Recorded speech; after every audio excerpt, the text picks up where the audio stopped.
18واں بڑا گناہ اور حرام کام، غلام بازی یعنی لواطت۔ قوم لوط علیہ السلام کا جرم یہ تھا کہ وہ لڑکوں کے ساتھ اپنی جنسی خواہش پوری کرتے تھے۔ ارشاد باری تعالی ہے وَلُوطًا إِذْ قَالَ لِقَوْمِهِ إِنَّكُمْ لَتَأْتُونَ الْفَاحِشَةَ مَا سَبَقَكُمْ بِهَا مِنْ أَحَدٍ مِنَ الْعَالَمِينَ أَإِنَّكُمْ لَتَأْتُونَ الرِّجَالَ وَتَقْطَعُونَ السَّبِيلَ وَتَأْتُونَ فِي نَادِيكُمُ الْمُنْكَرَ۔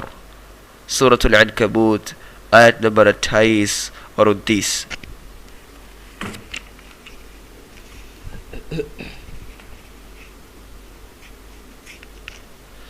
لوط علیہ السلام کا بھی ذکر کرو، جبکہ انہوں نے اپنی قوم سے فرمایا کہ تم تو اس بدکاری پر اتر آئے ہو جسے تم سے پہلے دنیا بھر میں کسی نے نہیں کیا۔ کیا تم مردوں کے پاس بدکاری کے لیے آتے ہو اور راستے بند کرتے ہو، مسافروں کو لوٹتے یا ان سے بدکاری کرتے ہو، اور اپنی عام مجلسوں میں بھی بے حیائی کے کام کرتے ہو؟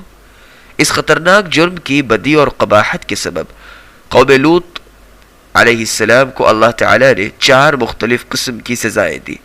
ان کی بینائی یعنی آنکھوں کی روشنی ختم کر دی، بستی کو الٹا دیا جہاں وہ رہتے تھے، ان پر کنکریلے تہ بتہ پتھروں کی بارش کی آسمان سے، چیخ کا عذاب ان پر بھیجا۔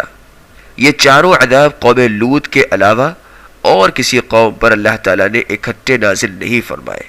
اسلامی شریعت میں صحیح قول کے مطابق غلام بازی کرنے والے اور کروانے والے کا حکم یہ ہے کہ ان دونوں کو تلوار سے قتل کر دیا جائے، بشرط یہ کہ مفعول خوشی اور رغبت سے یہ کام کروانے پر راضی ہو۔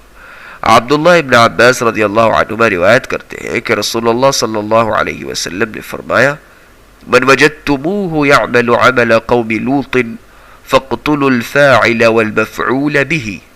مسند احمد جلد نمبر 1 صفحہ 300، صحیح الجامع الصغیر الالبانی حدیث نمبر 6565۔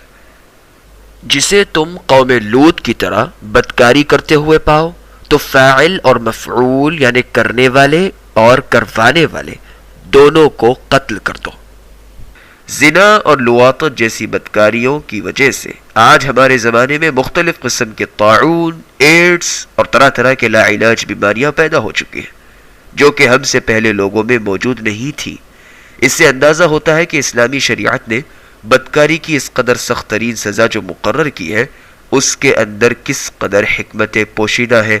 اللہ مسلمانوں کو سمجھ عطا فرمائے اور عمل صالح کی توفیق دے، اور اسی قسم کی دوسری وہ بدکاریاں جو سزا اور اللہ کے غضب کا مستحق بناتی ہو محفوظ فرمائے۔